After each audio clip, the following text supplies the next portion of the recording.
The following podcast is part of a certified educational activity titled Tumor Treating Fields as an Innovative Modality of Cancer Therapy from CNS to Thoracic Malignancies and Beyond.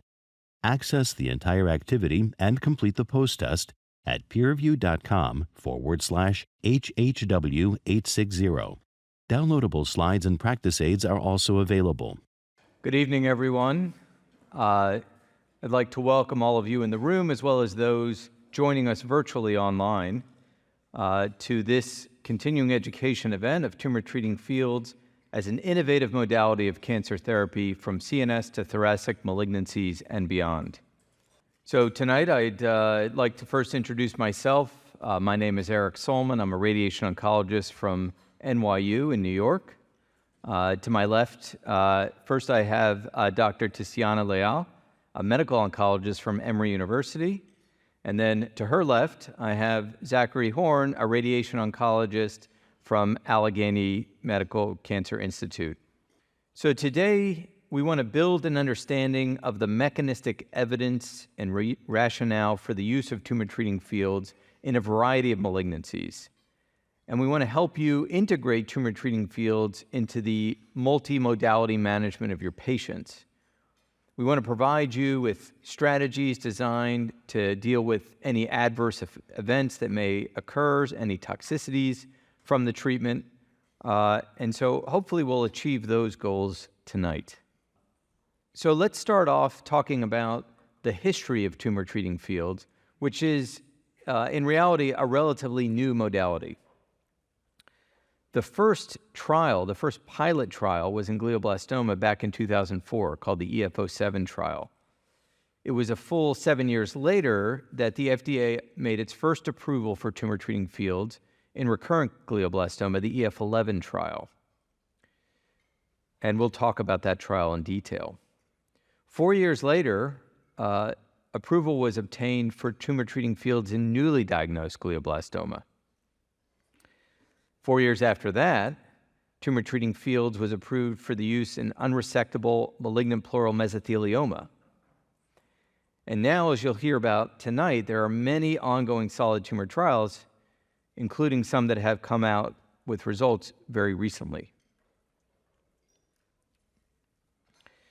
Now, despite these advancements over the past nearly 20 years, clinical utilization remains low.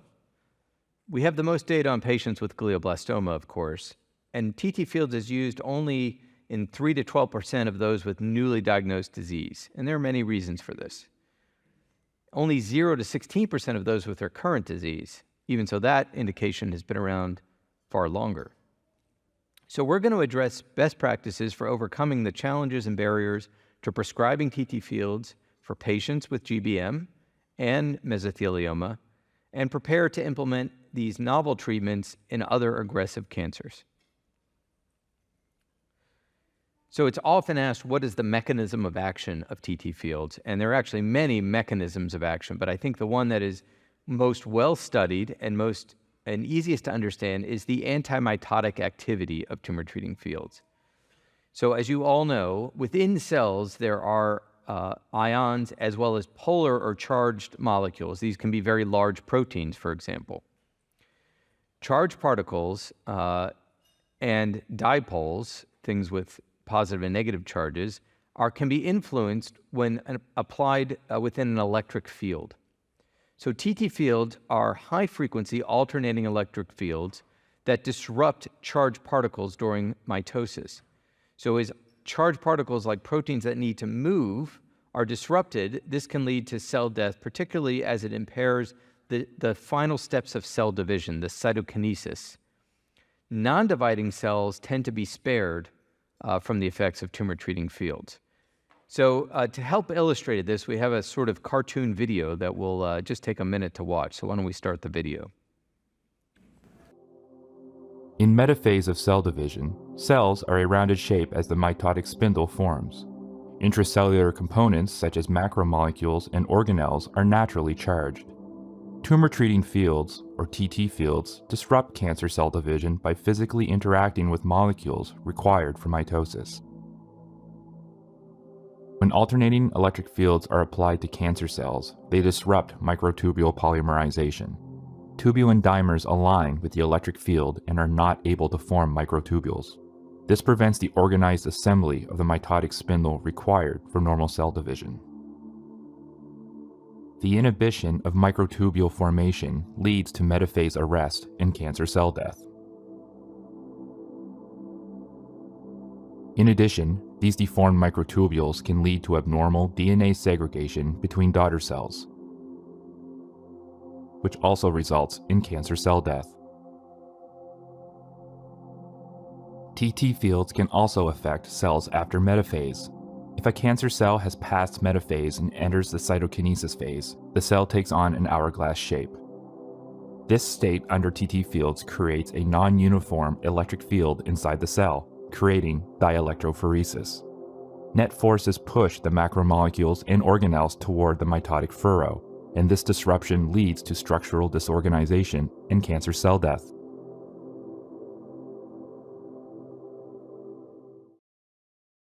Great, that obviously was not my voice. So TT fields can be delivered at various frequencies, and I always like to give a reference to these frequencies for people that aren't used to seeing them. The electric field that's alternating in the outlets of this room or in your home are 60 hertz, so once every second. So this is in the thousands hertz, kilohertz range. So what you see is that normal intestine, for example, and different normal tissues have a frequency that's quite distinct from those of cancer cells, and that cancer cells of different types have different frequencies that achieve the greatest cell death.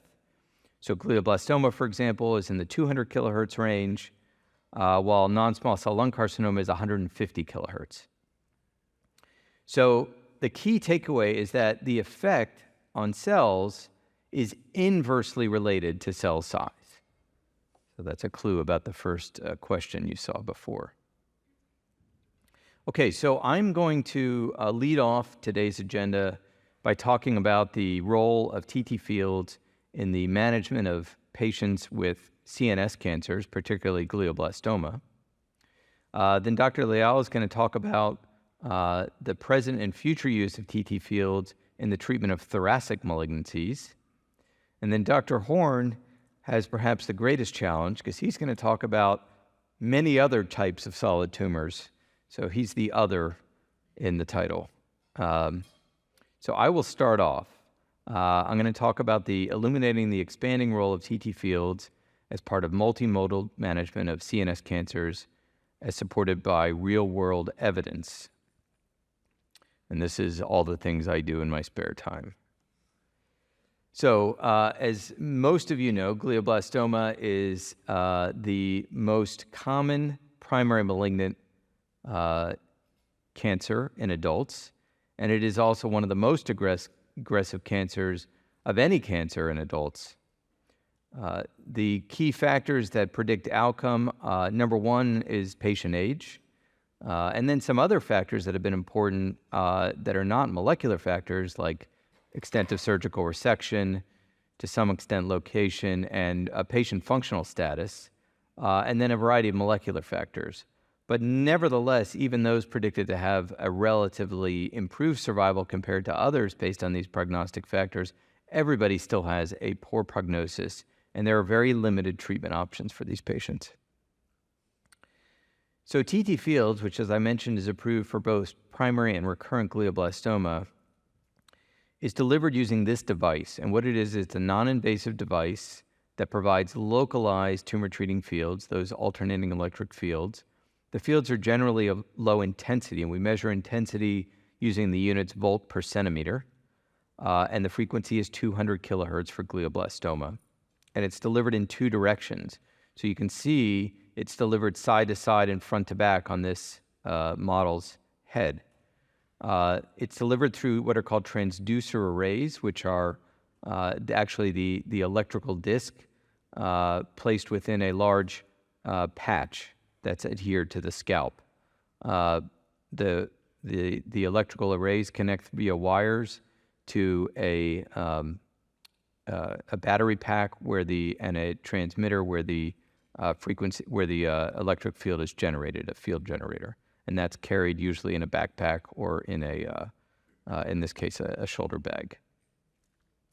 The positioning of the arrays is very individualized for each patient, and it's based on the location of the resection cavity where the tumor was after surgery, or where the tumor still remains if the patient didn't get a complete resection. So I'll just present a case of a patient that was treated in my clinic. This is a 62-year-old male. He presented with a 2-month history of vision loss and apraxia. He went to ophthalmology. They noted a field cut and sent immediately to the emergency department for imaging, where MR showed what I'm going to show you, 2 heterogeneously enhancing lesions in the right parietal and temporal lobes and associated flare around it. So I can just show you that. So that's the flare around that portion. And then this is the second lesion, and there's the flare around that. And it kind of leads into the flare of the first lesion. This was, one of these tumors was resected. The pathology showed glioblastoma, IDH wild type. For those of you who specialize in glioblastoma, you know they have to be IDH wild type. The MGMT, which is an important prognostic biomarker and also predicts response to alkylator chemotherapy, was methylated, which is the better way of having it. The epidermal growth factor receptor gene was amplified. The TERT promoter was mutated, which is common in these tumors. Patient was treated with chemoradiation with concurrent temozolomide alkylator chemotherapy, followed by adjuvant temozolomide with tumor treating fields. So as I mentioned, tumor treating fields are personalized, and this is done through individual treatment mapping. So there's specialized software that generates the transducer layout. This software does not need to be in the clinic, and simply sending the MR images to the manufacturer will provide the layout using the software. The layout is designed to maximize TT field intensity at the tumor or tumor bed. There are patient-specific based segmentation-based treatment planning. So this is a next-generation software which will yield higher average, what we call minimum power density and minimum field intensity, and this may lead to improved outcome. This is being presented, this new planning version is being presented tomorrow morning at the presentation shown below here at this meeting, Abstract 2193. But in general, both approaches use the MR software to determine the plan and where to place the arrays. The clinical data that define the use of tumor treating fields in newly diagnosed patients with glioblastoma is the EF14 trial shown here. So in this trial, patients received standard chemoradiation with concurrent temozolomide. They then were randomized to get adjuvant temozolomide alone or adjuvant temozolomide with tumor treating fields. They were instructed to use the device for 18 hours a day or more, and they continued, if they chose to, all the way through to second progression. So they could continue through first progression if they chose and the treating physician agreed. This trial was stratified by extent of resection and the status of MGMT. These are the results that were initially reported at the Society for Neuro-Oncology meeting in 2016 and subsequently published the following year. And this shows that there was a statistically significant and clinically meaningful improvement in overall survival for these patients that persisted all the way out to 5 years. And you can see that the median survival in those that got tumor treating fields was 20.9 months from randomization, or really 2 years from diagnosis. So typically we think of a survival of 15 to 17 months, so this is going 2 years, which is quite good. Notably, the control arm did well, a little better than we typically see, 19.8 months, as opposed to what I just said, and that's because patients that progressed before adjuvant chemotherapy were excluded from the trial, so bad actors were not included in the trial. And most interestingly, subgroup analysis showed that regardless of the subgroup you looked at: MGMT, extent of resection, age, that the use of TT fields was better than not using TT fields. So, for example, you might have seen in the question, age greater than 65. No, age greater than 65 still gets an overall survival benefit with the use of tumor treating fields, and the extent of resection doesn't matter. Recently, we've now have some real-world evidence, you might call it. This is retrospective data on patients actually treated. This is a report that came out last year. And as you can see, not just in the clinical trial, but in this sort of post-trial era, you see a very significant improvement in overall survival for those patients that get tumor treating fields versus those that don't. So the results of the 14 trial compelled the NCCN to include tumor treating fields as one of the standard options for patients with newly diagnosed glioblastoma, regardless of MGMT methylation status. You can see that in the red box, it's in both the methylated and unmethylated groups. This is showing age less than 70 years, but I can show you that for age greater than 70 years, it's the same recommendation. I just, again, will point out that we have practice aids available for you going to the peer review website, which you can download, which provide this information and which really can be helpful for incorporating into practice. There was no difference in quality of life by the use of tumor treating fields. It was maintained throughout the course of treatment. You can see at 12 months it was the same as temozolomide alone. And the survival benefit, even so patients were encouraged to use the device more than 18 hours a day, what you can see is that even if they only use the device half the recommended time, which is the lowest blue bar right here, what you can see is that even that was statistically better than temozolomide alone. So while we want patients, we do see a survival increase the longer the patients wear the device. There is still a benefit even if the patients wear the device for only half the recommended time. 86% of patients received a survival benefit from tumor treating fields when they used the device more than half the time. I mentioned two metrics that can be useful in determining the benefit and have been incorporated into the new treatment planning approach. That is intensity and power density.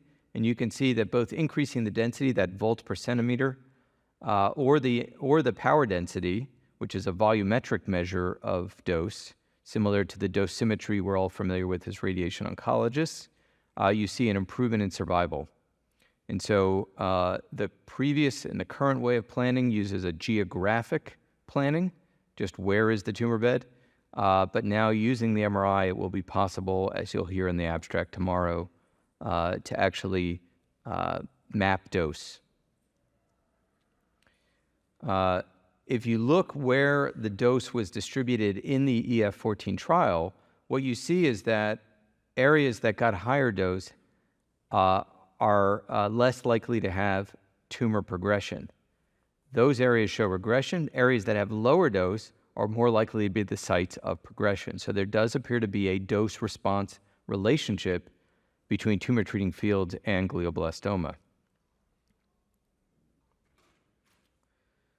So what are some of the emerging strategies that are going on now? So one is to combine tumor treating fields, adjuvant temozolomide now with pembrolizumab.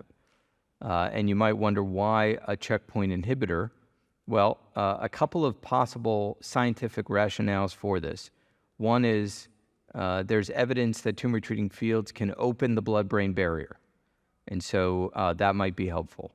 But there's also, and more compelling evidence, that tumor treating fields can cause an immune response, can actually activate T-cell immunity. So there may be a benefit to combining with pembrolizumab. Another interesting trial is to try to improve that dosimetry, if you will, and that is by using high-density arrays. So these are different arrays than are currently used clinically. They are, as they say, they have more electrodes on them, and they can deliver a more intense field. And that trial is ongoing, the EF33 trial. There are attempts to try to reduce scalp toxicity, which I'll talk about in a minute, and deliver radiation with tumor treating fields and temozolomide. And then there are some trials in brain metastases, both in non-small cell and in small cell. And this is this idea that you could reduce distant brain failure by combining classic treatments with tumor treating fields, which would reduce that effect, reduce those distant failures. The METIS trial, the first one shown there for non-small cell, is nearly complete.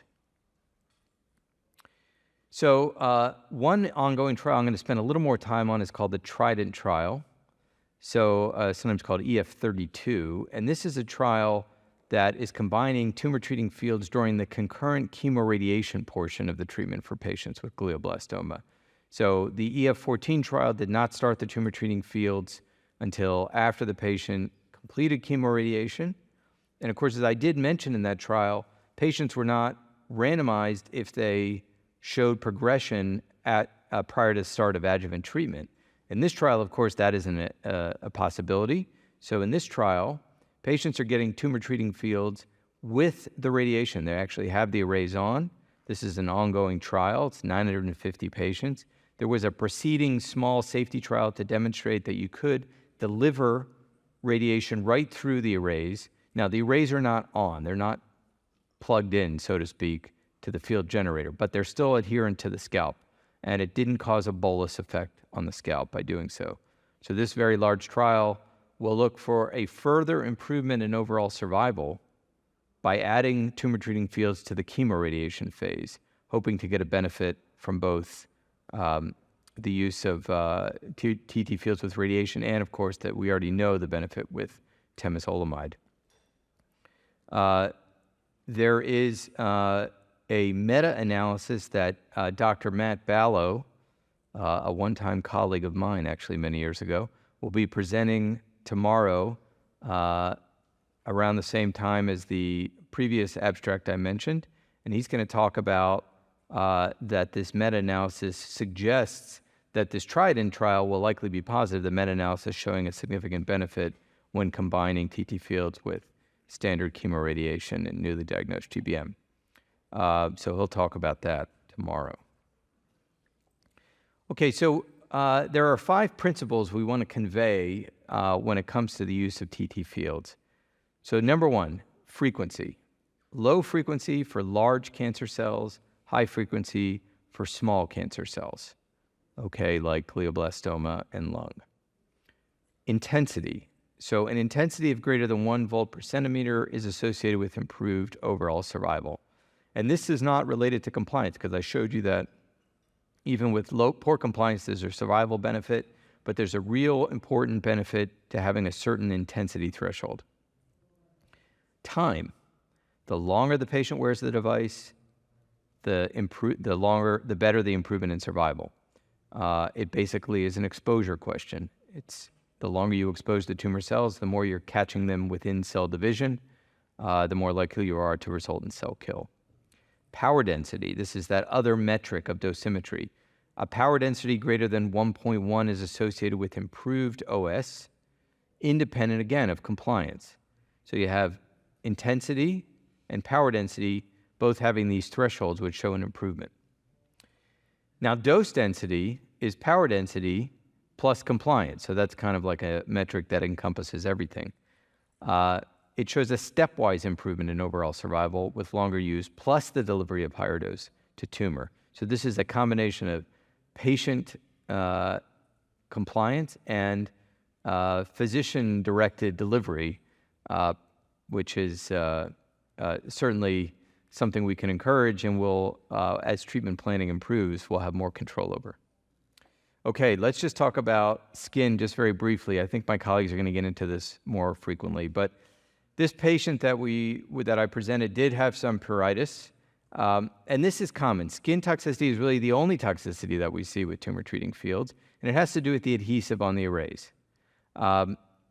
We can talk at length about this. There is a practice guide available on the website. We're going to talk about it more later in the presentations, but typically, topical steroids are sufficient for most patients. And we tell the patients to rearrange the arrays every few days. And when they rearrange the arrays, they move them by a couple of centimeters, still hitting the target, but kind of taking some of the pressure off that skin, some of the irritation off the skin. If blistering develops, you can get some more sophisticated moist compresses, cold moist compresses can help. Sometimes you need to go to systemic corticosteroids. I do often send them to a oncologic dermatologist if they have severe skin reactions, and that is usually more than enough to control it. Here are a summary of the clinical trials of TT Fields looking at the skin adverse reactions and usage rates. And you can see patients with grade 3 skin AEs, the percentages in the various trials, the recurrent GBM, EF11, EF14, et cetera. So it is the most common event we see. It's typically very minor and easily managed. Okay, so panel discussion, management of dermatologic AEs. I guess this is for all of us to discuss. Do you want to talk about this at all, or I guess we'll get into a little bit more. But the diagnosis is we don't have to be dermatologists. Let me just say that right away. We are not all dermatologists. Most of us are radiation oncologists. I hope not people that came for the food.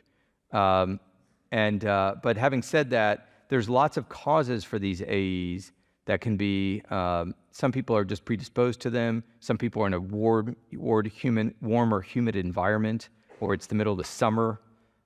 Some people have very dry skin and are always scratching in general, and so just the use of the adhesive alone is enough. If they have trauma, if they have a poorly healed incision, that can cause a lot of issues. Sometimes you need to use topical antibiotics for those. Sometimes you need to even use oral antibiotics in some cases. I mentioned the use of oral steroids. Sometimes for people with hyperhidrosis, you need to use an antiperspirant, essentially, aluminum chloride. But I would say the vast majority of patients, it's sufficient to use topical corticosteroids. That is by far the most common thing that I'm using in my practice. So again, there is a practice aid. I don't know if you want to add anything to this, but I think otherwise we'll move on. And I recommend taking a look at that. This is my patient. He did really well, super compliant, super compliant. This is a multifocal GBM patient. So for those of you that treat GBM, multifocal GBM does very poorly. This patient is doing very well. Originally diagnosed in April 2021, still alive today. In August, he had his first evidence of progression on MRI. You can see that here. This was surgically resected. He went for a second craniotomy, had it removed. And what you saw was reactive brain tissue, some atypical nuclei, a minute focus of recurrent residual glioma, only identified based on p53 immunostain. And that was within an area of treatment effect. It is almost impossible not to get evidence of some cells, because if they never go into cell division, those cells are still there. They don't go away. And so this is essentially no disease, more than 2 years out of multifocal GBM, so very impressive result. I'm going to hand it over now to Dr. Leal, who's going to talk about treatment of thoracic malignancies. Take it away. Thank you. Thank you for the introduction. So we'll talk about shining a light on the present and future of TT Fields for multimodality treatment of thoracic malignancies.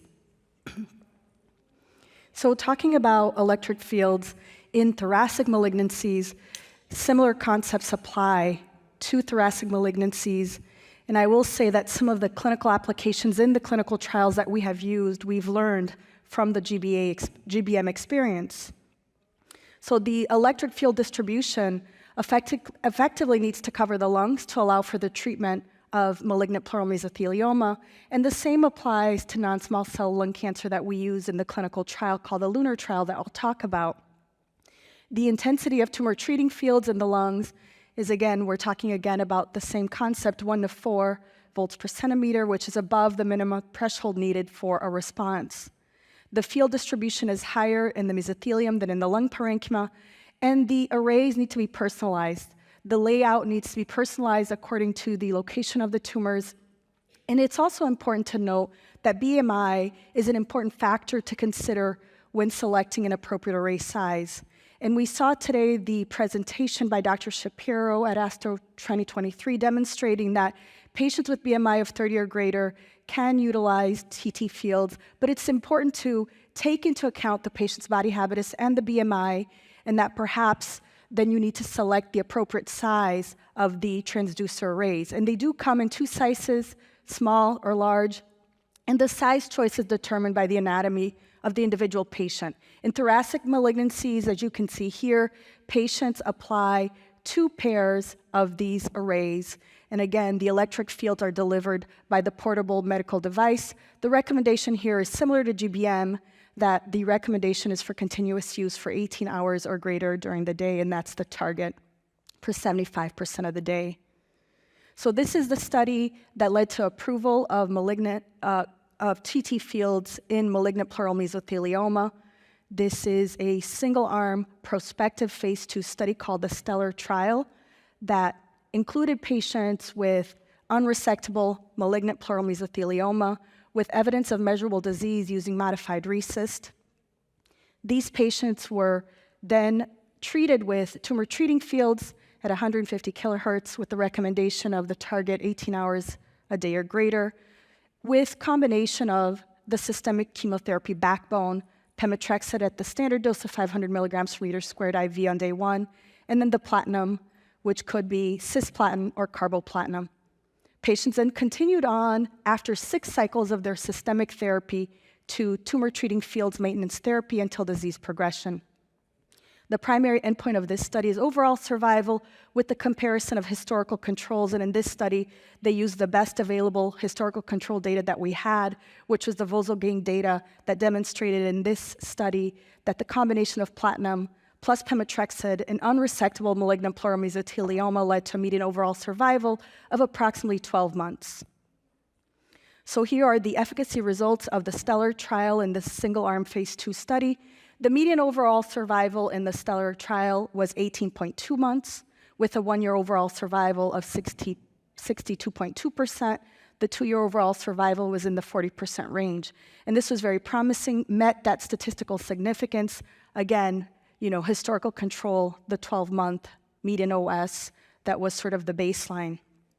Importantly, we know that there is differential potential response in whether patients have epithelioid or sarcomatoid histology. The median overall survival in the epithelioid population was 21.2 months. The median PFS was 7.6 months. The response rate here using modified RECIST was 40%, with a high disease control rate. So positive study based on the statistical analysis that was predetermined here for the STELLAR trial. And again, also promising secondary endpoints of response rate, clinical benefit. The median time between start of treatment and partial response was 1.8 months, and all patients presenting with a partial response had continuous reduction in the total sum of the lesion diameters, with the median duration response of 5.7 months.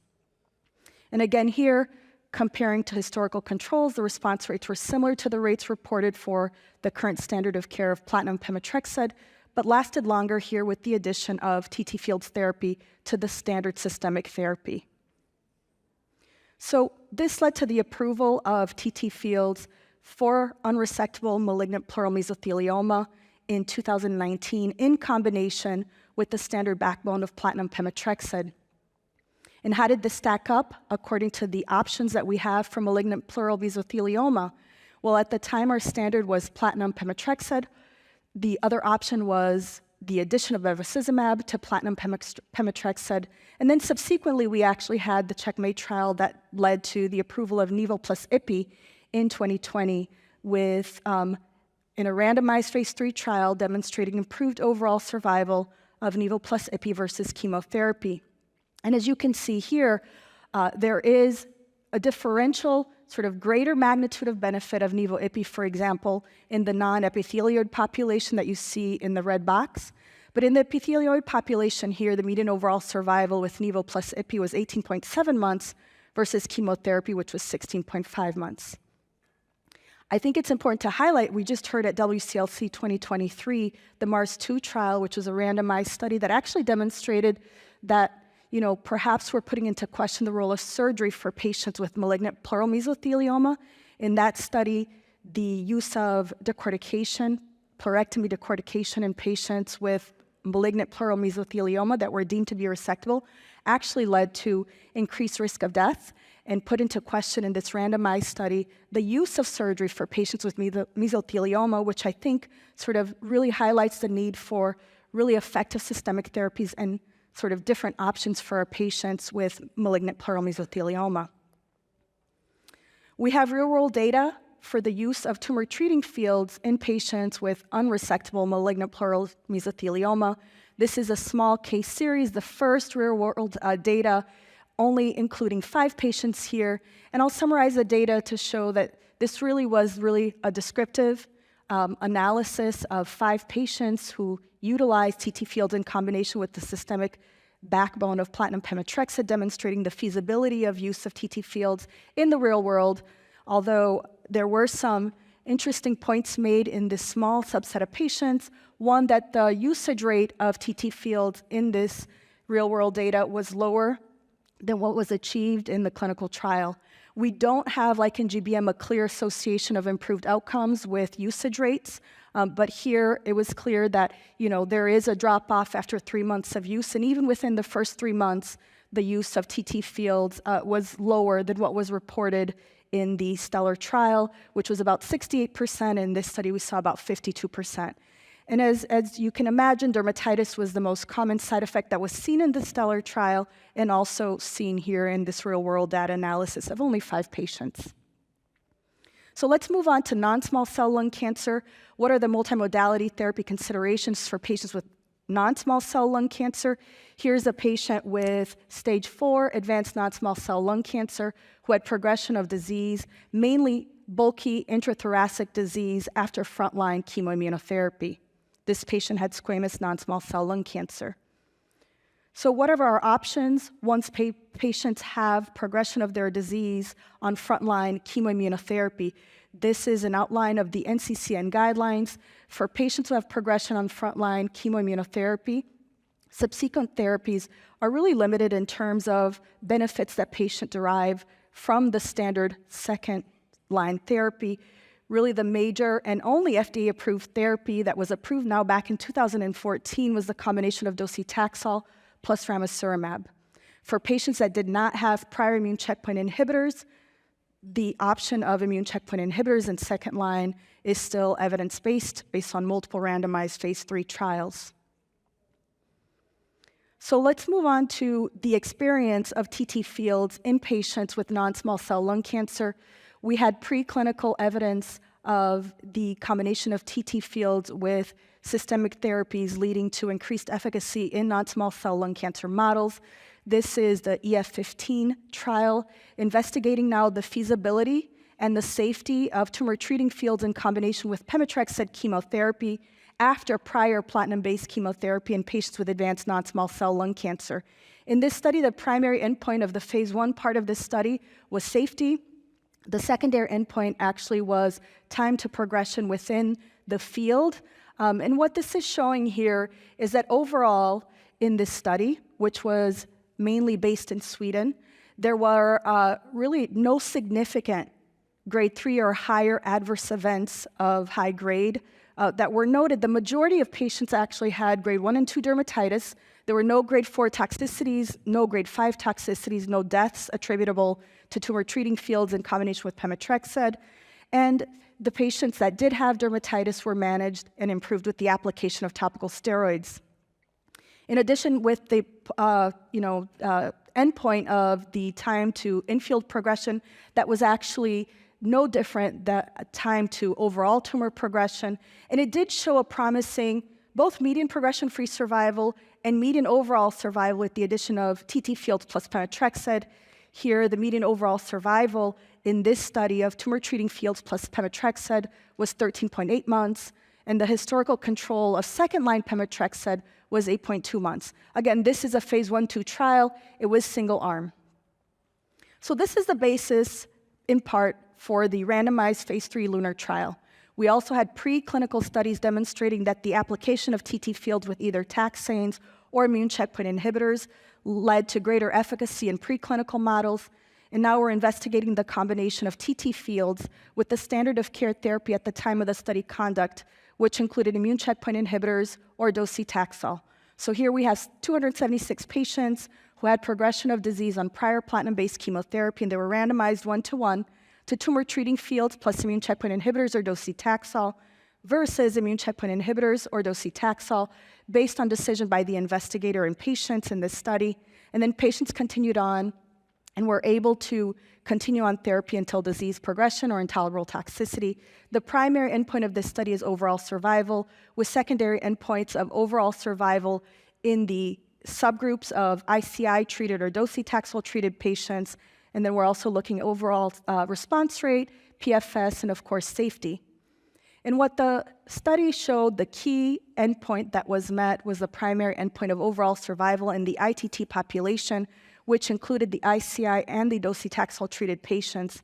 The median overall survival in the overall population was 9.9 months in the standard of care arm versus 13.2 months in the combination of TT fields plus standard of care. The hazard ratio here is 0.74 with a p-value of 0.035. And as you can see here, the curves separate early and maintain separation throughout. Of note, there was a more striking improvement in this magnitude of benefit seen in the ICI-treated subgroup of patients. The median overall survival in the ICI-treated subgroup was 10.8 months versus 18.5 months in TT fields plus ICI, with a hazard ratio of 0.63 and a p-value of 0.03. We also noted that in this study, as you can imagine, as we talked about, it happened back at a time where we had a shifting standard of care, where we were using ICIs in second line or docetaxel. This was a global study with patients really accrued from different parts of the world. And during the conduct of the study, the treatment landscape changed where we started using immune checkpoint inhibitors in frontline for patients with advanced non-small cell lung cancer, not only as monotherapy, but also as combination chemoimmunotherapy. So initially, when we did the study, the submission of PD-L1 was not mandatory and was optional. As the study conduct went on, we did receive more sort of submission of PD-L1 expression globally.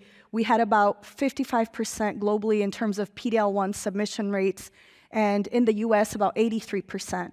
What we did note, though, in the patients that we did have PD-L1 expression known, about 61% had PD-L1 positive tumors, which is consistent with what we would expect in terms of breakdown of PD-L1 expression in advanced non-small cell lung cancer, based in clinical trials and also real-world data. So this was a subset analysis now of the overall survival in the ICI subgroup based on available PD-L1 expression that was known. Of note, with the patients that we had PD-L1 expression, there were no imbalances between the subgroups of TT fields plus ICI versus ICI alone. But in this exploratory analysis, there seems to be a greater magnitude of benefit here in patients with positive PD-L1 tumors that you see on the left, with the median overall survival of 10.5 months versus 23.6 months. The hazard ratio here is 0.49, and the p-value is 0.045. This magnitude of difference is also numerically even greater when you look at the PD-L1, 50% or greater, but the numbers start to get really small in terms of the ends between the subgroups. And here again, here's the breakdown. As you can see here, we really do get to very small numbers. This was a very exploratory analysis, but I think it sort of goes along with our hypothesis of the immunogenic cell death, and perhaps we need to confirm this in future studies, and we'll talk about those in the upcoming slides. In terms of the safety and the tolerability in the overall population as well as in the ICI subgroup, overall the treatment strategy of adding tumor treating fields to the standard systemic backbone was well tolerated. As one can imagine, the adverse event frequencies were actually quite common amongst both subgroups.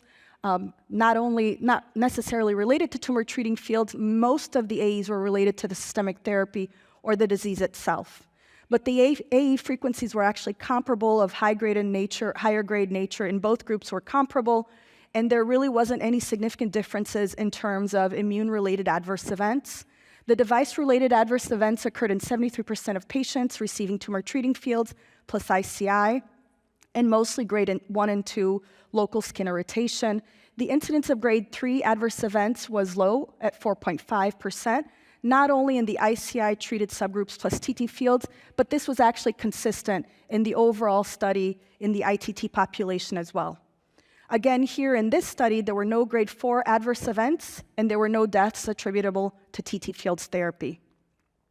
So in this subset analysis, what we noted was, again, highlighting the primary endpoint here of improved overall survival with the application of TT fields plus ICI or docetaxel, acknowledging here that there does seem to be a more pronounced benefit in the patients in the ICI-treated subgroup, and then more importantly, in this exploratory analysis in the patients with PD-L1 positive tumors. However, this increasing magnitude of benefit with the increasing PD-L1 expression really does need to be confirmed in future studies, given the exploratory nature of this analysis, as well as the small sample size. So let's go to a case. This is a 71-year-old male with non-small cell lung cancer. This patient had bone metastasis. It was mutation negative tumor, PD-L1 3% or low. This patient received 3 cycles of platinum chemotherapy with pembrolizumab and then had disease progression. So after discussion about second-line treatment options, the standard of care is docetaxel plus minus ramucirumab. This patient enrolled in EF24 and received docetaxel as their standard of care systemic backbone in combination with TT fields and was randomized to the experimental arm. Here's future directions. A lot, I think, we still need to learn about the application of tumor treating fields in this evolving landscape of treatment in the front line with the use of immunotherapy or chemoimmunotherapy. This is now the phase 2 Keynote B36 trial investigating the use of tumor treating fields therapy or TT fields in combination with pembrolizumab in the frontline setting. In this study, patients with previously untreated mutation-negative, unresectable, stage 3 or 4 non-small cell lung cancer with PD-L1 positive tumors are enrolled. And this study has actually been amended as we have learned more from the LUNAR trial. It's been amended to now be a randomized phase 2 study that's randomizing patients to the combination of pembrolizumab plus TT fields versus pembrolizumab alone with the primary endpoint of progression-free survival. We also have this ongoing study here called the LUNAR 2 trial. Now, this is a randomized phase 3 study investigating now the combination of tumor treating fields plus chemoimmunotherapy with our standard Keynote 189 regimen of pembrolizumab plus platinum plus pemetrexed in the non-squamous population, and then the Keynote 407, which is pembro plus platinum plus taxanes versus the standard of care alone. Here, this is now a randomized phase 3 study with dual primary endpoints of overall survival as well as progression-free survival. And can we integrate TT fields in combination with maintenance immunotherapy for patients with locally advanced unresectable non-small cell lung cancer after completion of chemoradiation? Clinical trials are being developed to investigate this strategy as well. So let's talk about dermatitis. We saw here both in the pilot study with pemetrexed as well as in the LUNAR trial and the malignant pleural mesothelioma. This is a consistent theme, overall well-tolerated strategy, but certainly really need to be on top of risk factors at baseline for dermatitis. And I think it's really important at baseline as considering the use of TT fields is to look at risk factors for dermatitis. And here are some potential risk factors that you want to consider and try to optimize and perhaps work in a multidisciplinary fashion with dermatology so that patients can, from the get-go, be optimized to not only recognize, but also manage and potentially mitigate the risk of dermatitis. So here are some potential TT fields therapy-associated skin adverse events that are seen in thoracic cancers. It can range from pruritus to a contact dermatitis, but certainly, all of the potential mitigation factors that we saw in GBM, we can also use in thoracic malignancies as well in order to prevent sort of escalation of this dermatitis to dermatitis with infection or pressure necrosis. And so here are some of the strategies for management and prevention of skin adverse events in thoracic malignancies. Certainly, I think it's really important, again, to kind of optimize at baseline, make sure the skin is prepared, that it's clean, well-shaven, that the array placements are adequate and appropriate according to the body habitus of the patient.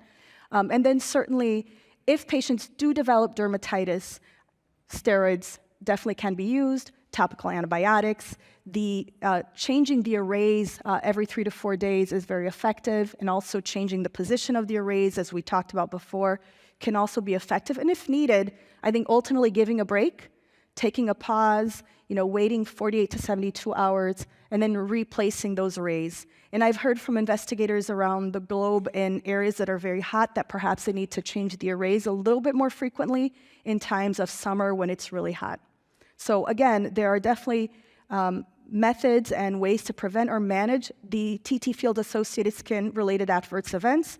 But again, consider only those with minimal electrical impedance, choosing the water-based, not the petroleum-based solutions.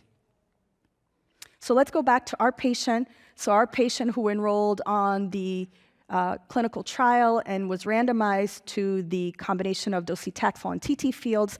This patient started off at a 57% compliance, but developed grade 2 skin blisters. And after 2 cycles of docetaxel chemotherapy, the patient reported significant fatigue, cytopenias, decline in performance status, and this resulted in a decline to 32% compliance with TT fields.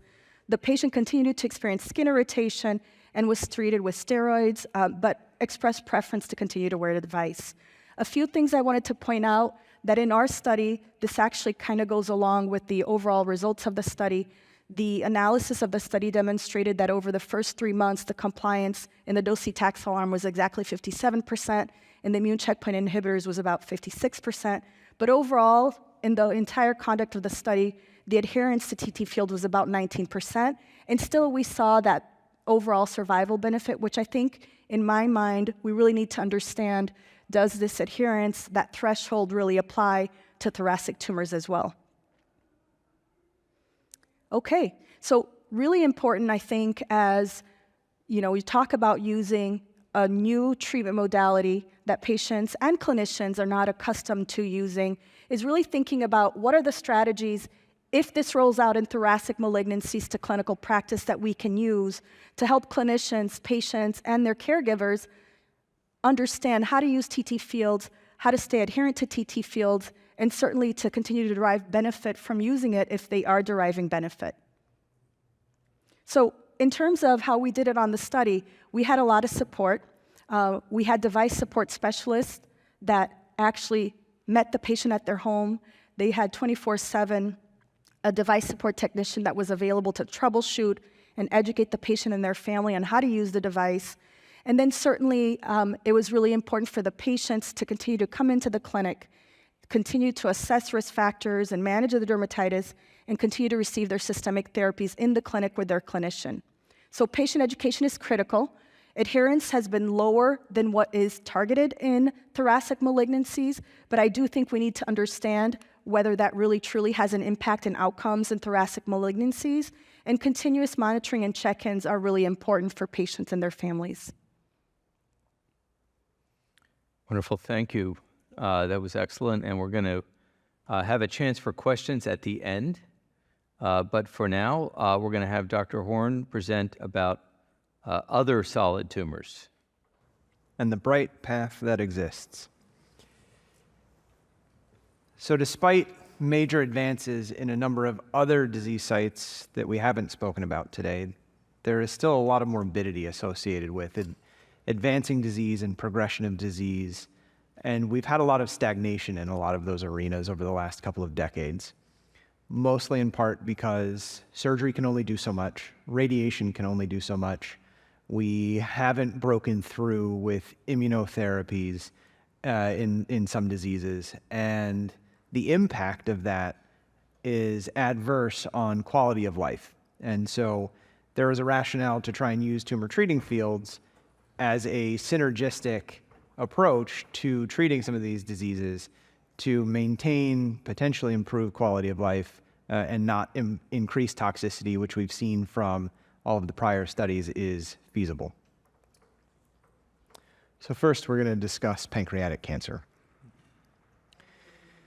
There's preclinical data that indicates combining tumor treating fields with gemcitabine improves tumor cell kill compared to using just gemcitabine alone, which you can see from these plots in the bottom left.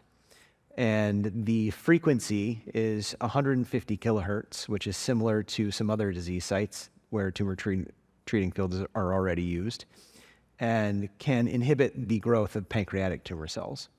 Similar to the thorax, 4 transducer arrays are used. They're just not placed on the thorax, they're placed on the abdomen instead.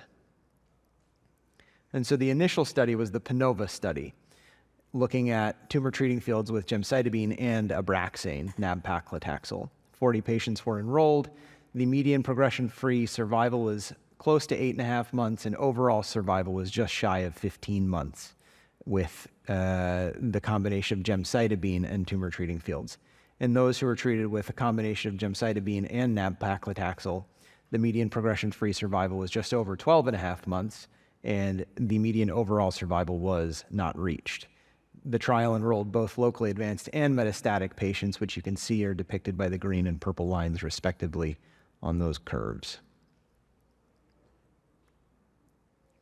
In comparison with standards of care, the progression-free survival, again with a combination of nab-paclitaxel and gemcitabine with tumor treating fields, was a little over 12.5 months, and in comparison to historical controls, only 5.5 months with chemotherapy alone. Similarly, the median overall survival was not reached, but in historical controls was 8.5 months, and landmark 1-year survival rates were a little over doubled at 72%.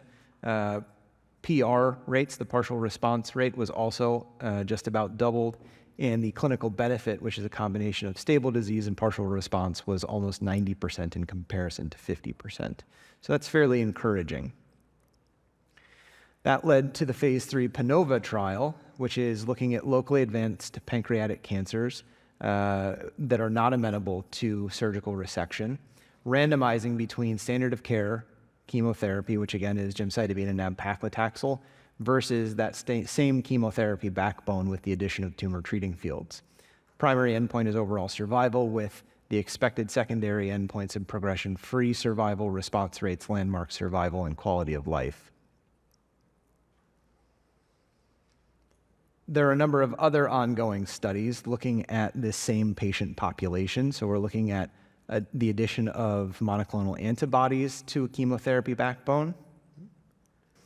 Also looking at intraarterial gemcitabine, the nanoknife system, which is another form of ablation in comparison to radiation, looking at different chemotherapy backbones, and some intratumoral paclitaxel delivery.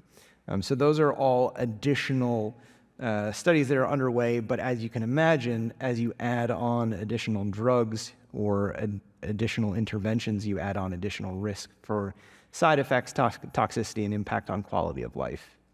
Okay, next up, we're going to look at hepatocellular carcinoma and gastric cancer, another 2 disease sites which are typically very difficult to treat. There's the phase 2 HEPANOVA trial looking at advanced hepatocellular carcinomas in combination with sorafenib for unresectable or advanced HCCs.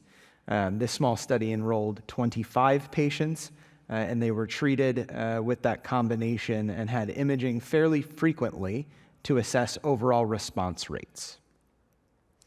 That study showed an overall response rate of 9.5%, but a disease control rate, so again, that's stable disease plus partial response, of 76%.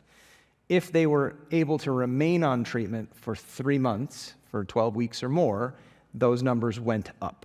So the overall response rate was 18%, and the disease control rate was 91%. In comparison with historical controls there on the right, you can see that those are fairly vast improvements. The EF31 trial is another phase 2 study looking at first-line treatment of gastric cancers. And this is in combination with a gastric chemotherapy cocktail of Zelox, which is a triplet chemotherapy backbone. This study enrolled patients with unresectable, locally advanced, or metastatic GE junction or gastric adenocarcinomas. And this study had 28 patients that were enrolled. And again, overall response rate was the primary endpoint to assess the potential for efficacy. It was 50% for patients treated with tumor treating fields together with standard of care chemotherapy. And lastly, the phase 3 INNOVATE study was a study in advanced ovarian cancers. Typically, the last line standard of care systemic option for women with ovarian cancer is weekly Taxol. And so this study sought to determine whether or not there was an impact in combining weekly Taxol with tumor treating fields. And this is based on phase 2 data that indicated the combination may be more efficacious in comparison to historical controls. This was a fairly large study enrolling over 550 women, and they were randomized to receive weekly Taxol versus weekly Taxol with tumor treating fields. And the median overall survival was not different. It was 12.2 months versus 11.9 months with Taxol alone. There was some subset analyses undertaken that indicated women who had fewer prior lines of chemotherapy maybe did stand to benefit, but that was an unplanned subset analysis. Ovarian cancer is another arena where there are a multitude of ongoing studies, as are HCC and gastric cancer, and this is a list of a number of studies which are ongoing, again, implementing additional interventions or additional medical therapies, which all do carry with them the additional risk for morbidity and side effects. So what are the future directions of tumor treating fields? Tumor treating fields and radiation in particular do have complementary but non-overlapping mechanisms of action. They both induce DNA damage, albeit via different mechanisms. Tumor treating fields interfere with DNA double-strand break homologous recombination. They also increase gamma H2AX expression and increase cell kill when combined with radiation, which we've seen in vitro. So the proof of concept of this is hopefully going to come from the Trident study, again, which is evaluating tumor treating fields concurrently with radiation and temozolomide in glioblastoma. Mouse models do suggest that there's an immunostimulatory effect to tumor treating fields. So there's the potential that tumor treating fields could also upregulate PD-L1 expression. So in studies where tumor treating fields are being combined with drugs like pembrolizumab, this may have a potentiating effect over the application of immunotherapy drugs by themselves. PARP inhibitors are also another topic where further exploration may be undertaken. There is some in vitro data that suggests that tumor treating fields induce a state of BRCA-ness, similar to women who have ovarian cancer with a BRCA gene mutation. Tumor treating fields increase double-strand DNA breaks, and BRCA1 and 2, as well as other DNA repair genes, if they are downregulated, fail to repair these double-strand breaks, and which could make these tumors more susceptible to PARP inhibitors, also possibly more susceptible to radiation. And so we need to keep in mind that the multidisciplinary and multimodal care of patients with cancer involves a multitude of options. There are a lot of new techniques, including tumor treating fields and combined modality treatments, that may improve outcomes in comparison to historical systemic therapy approaches, as we have gone through this evening. And there are a number of confirmatory prospective trials underway that will shed light on additional options beyond the traditional chemotherapy, TKIs, immunotherapy, and other treatment strategies. Thank you. We're going to move to the QA portion. We have questions that have come in both from you and also from our online viewers. What I'll do is I'll state the question, and then we can decide who best to answer it. So the first question is about the potential inconvenience of carrying around the field generator and the battery pack, and what is sort of the feedback on better ways to manage this, or how do patients manage this? I think we've all had patients that are used to doing this, so I don't know if... I can tell you from the clinical trial experience, even as the study evolved, the actual device itself became smaller and lighter. And I think that as technology evolves and the device is smaller and lighter, I think that definitely is an improvement. Within the non-small cell lung cancer study, the LUNAR trial, we did look at health-related quality of life measures, and there was no detriment in terms of quality of life in patients who were using TT fields in combination with systemic therapies. As you can see from the data, there is sort of a decrease in usage over time, and I think it varies throughout the days. We're able to capture that. The monthly usage rate is able to be captured. So I think overall, I think it's about education and perhaps having more data in terms of, is there really a device usage target that is optimal?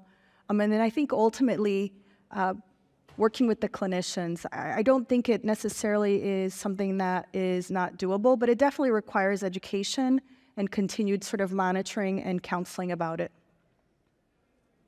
Great. I'm going to kind of jump around here a little bit. One is sort of a question I can just take quickly. Someone asked about implantable tumor treating field devices. This is certainly an area of research, but there's nothing out there right now. But yes, this could improve the field strength directly where it's needed, though in a disease that, like an infiltrative glioma, that may be hard to know exactly where to place it. Let's see. Here's a question about someone is interested in integrating TT fields into their community practice. How do they facilitate that in the community practice? You want to? Sure. So the first step to being able to prescribe tumor treating fields is getting linked up with someone from Novocure to undergo formal training.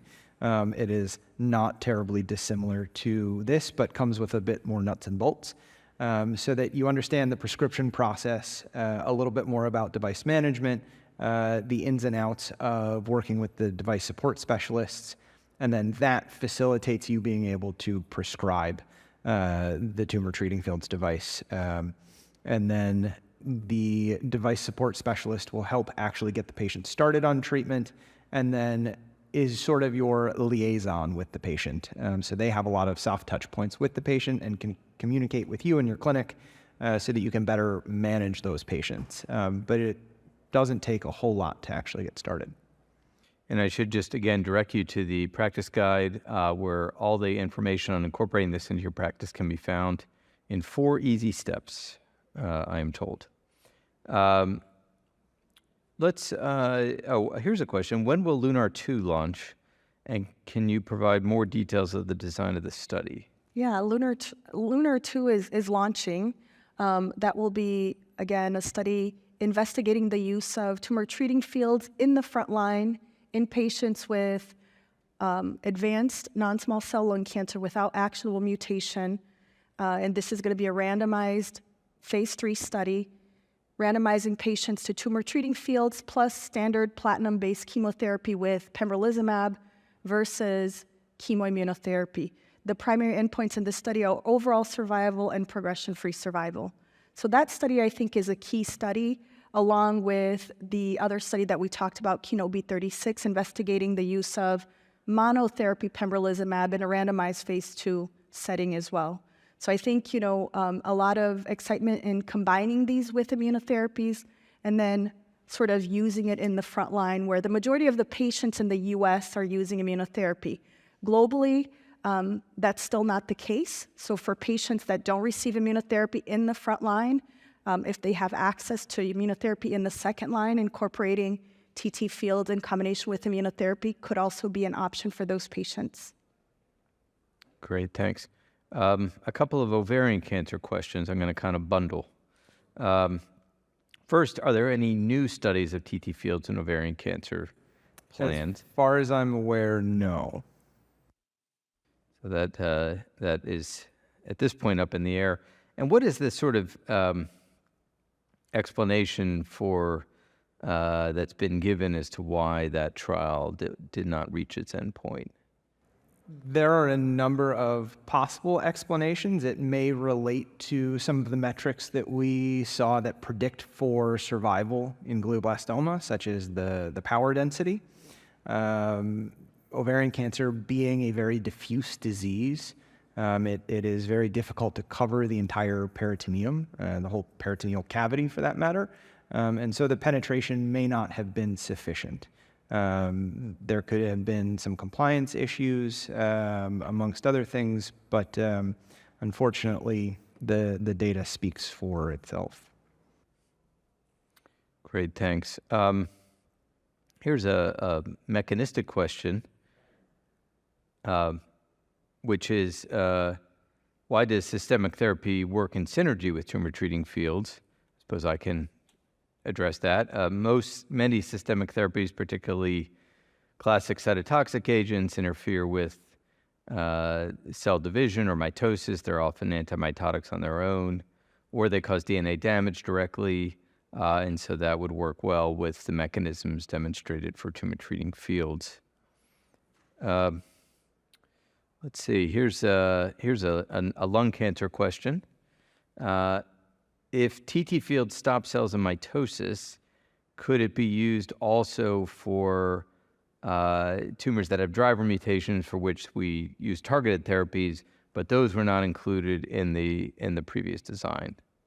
So in the LUNAR trial, the patients with actionable mutations were not actually excluded, but the majority of the patients didn't have a prior history of being on targeted therapies. And in the LUNAR trial, one of the inclusion criteria was that prior platinum-based chemotherapy was the most recent prior therapy. We don't have complete data on the genomic molecular status of these patients globally. This combination, given that I think a lot of the interest is with immunotherapy, is unlikely to be moving forward in patients with actionable mutations unless we find a better systemic backbone that we use for patients with actionable drivers. Immunotherapy tends to be ineffective in patients with driver mutations. But I think further investigation would need to be done. But I think at this time, the way the field is moving, given sort of the combination with IO being the most promising, it probably won't target the population of patients with driver mutations. Thank you. This is something maybe each of us can answer. How do you talk to your patients about the perception that it's inconvenient to be wearing this device? And for glioblastoma patients, they have to shave their head constantly. That's clearly inconvenient. How do each of you approach that with your patients? I think it's an individualized discussion with your patient and really sort of talking to them about the data, what it looks like, what the potential benefits are versus risks. I do phase 1 clinical trials, so I have these difficult discussions all the time where you're talking about having a patient come in, several days in a row, being there for 10 hours a day for multiple blood draws for PKs and research biopsies. And I think patients are really motivated to do something that they think they will derive benefit from.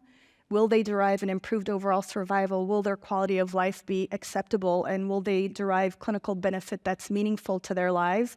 And I think once you have that conversation, and another thing I talk to them about is you don't have to stay on this therapy if you're not deriving benefit, right? So the standards of care are quickly evolving in non-small cell lung cancer. Quality of life is huge. But I think having a meaningful discussion with your patient about risks and benefits, and then they get to decide, if they want to do it, they'll do it. And I think it's just a matter of partnering and continuing education and then providing that village for your patient, right?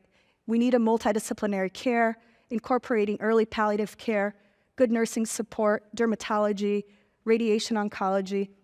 TT fields is, in my mind, a complementary treatment strategy. So we're still going to need to use all of the other, treatment strategies potentially and expertise from all the other members of the team. And I think patients are willing to try new things if it's meaningful to them. And I think it's an ongoing conversation.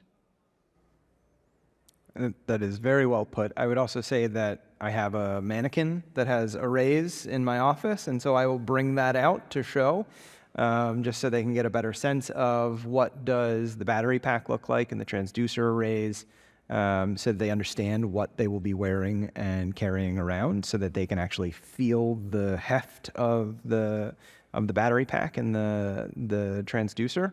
And that, I think, sometimes helps them in making their decisions. Yeah, I will not add further so we can get a couple more questions in before we time out, but that is great. One interesting question, in the pancreatic cancer space, has TT fields ever been used to convert, say, a borderline resectable to a resectable case? So that is one of the secondary endpoints of the ongoing study, is conversion to resectability. Keep in mind the inclusion criteria is upfront unresectable pancreatic cancer, and they're treated with gemcitabine Abraxane with or without tumor treating fields. So they're going to evaluate whether or not that strategy improves resectability in that population or not as a secondary endpoint. Great. And I think we are out of time. Is that correct? Yes. So I want to apologize for not getting to every last question. They were excellent. I want to thank my colleagues here for their excellent presentations and answers. Thank you, PeerView, and thank you to all of you, both again here in the room and online, for attending this event. Thank you for listening. Download materials and complete the post-test for instant credit at peerview.com/HHW860. This activity is supported by an educational grant from Novacure Incorporated.